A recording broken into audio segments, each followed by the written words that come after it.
Ki te whanganui ātara I aia nei I tū te taiopenga a te iwi o Tokelau I ngā rangi e toru nei, I tai atua pēr te Melbourne ki te mātakitaki. I whakakaona iwi o Tokelau mai I Rotorua, Taupo me tahi atu tōpito o te ao me te tū whakahihi I o rātou ake rohe.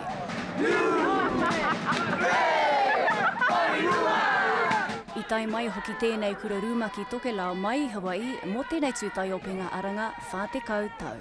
I was asked recently whether or not this was part of our curriculum, and we plan to make it part of our curriculum.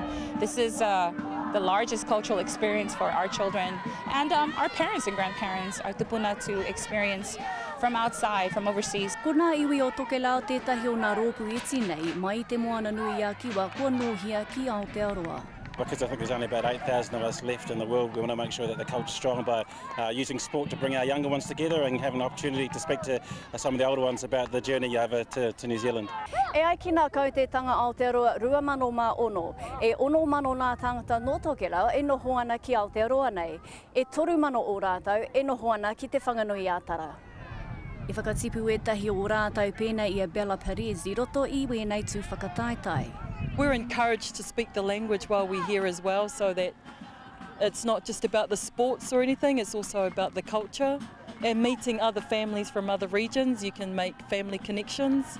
Mā ngā mahi tohu taonga e whakakapi I tēnei taiopenga, a ka hoki mai rātou anō I nā tau e rua kai te heke mai. Pēr te Melbourne, te kare.